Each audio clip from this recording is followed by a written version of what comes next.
expenditure. We are spending more than we are making. A budget that you're looking at 4.8, 4.9 trillion shillings, when we can barely afford, surely does not make sense. Isn't that the height of irresponsibility of any administration? Not just this one, that you cannot spend money that you cannot make. Now, Fred, allow me first to, touch on something that Okwa has talked about, and that is what we saw in Naivasha, what we saw in parts of Nairobi with property burned, people injured, people died, and, the remarks by the Minister for Interior yesterday.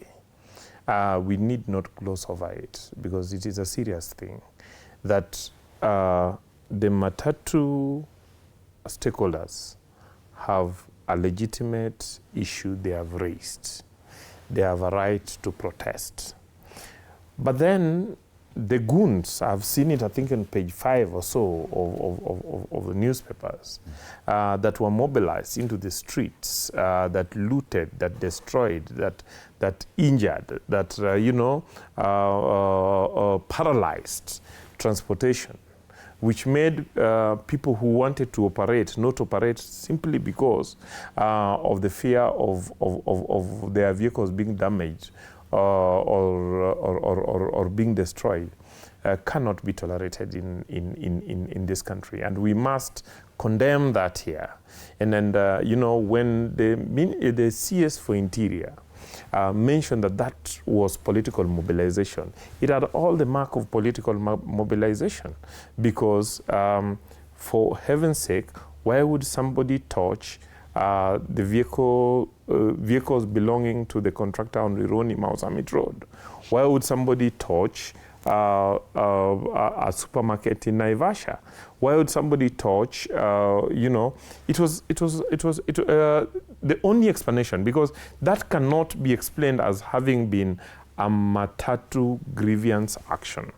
That was a political and criminal activity that must be condemned, and we are hoping that the police will track not only the goons who are used, but also those who finance them, if they are financed, and those who organize them.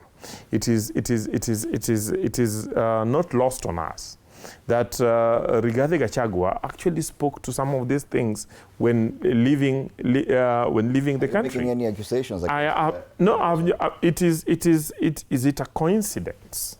Is it a coincidence that when chaos emerged in this country on 25th of June 1994, Rigathi Gachagua conveniently left for Mombasa, and when chaos plunged into this country yesterday, Rigathi Gachagua was conveniently in London. That is not lost on us. But be that as it may, I said from the beginning. I'll give you I said from the beginning that Kenyans are hurting, and that the fuel is a crisis, and that the battlefront is actually the diesel, and that we must find ways and means of still reducing the diesel costs, even if we are not able to reduce it for everybody, or finding, how the PSV, how the food logistics vehicles, how the agricultural plants and can be subsidized. And I'm sure that through consultations, it is possible that a system can be found out in which specific subsidies that are time-bound, that target the very poor, can be initiated. But as we do that, we must know that we are running a very tight budget. We are running a very tight budget, which is 4.5 billion.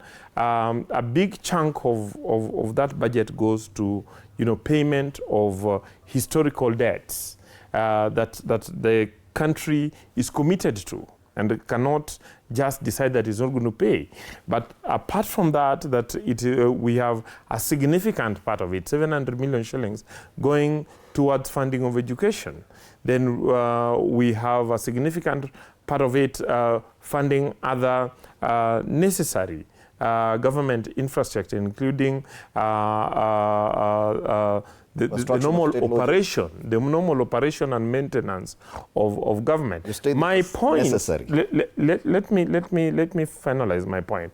My point is that as a country, and this is where Parliament becomes necessary, that with technical advice, Parliament should look at, especially the budget that we are going into, okay, the finance bill that is under discussion now, and find out what exactly can we reduce, ensuring that the areas that we reduce expenses on are areas that we can do without, and ensuring that we protect the services or infrastructure that would benefit the poor, but definitely we are able, I believe, to go into austerity measures, but considering the fact that we are having a very tight budget.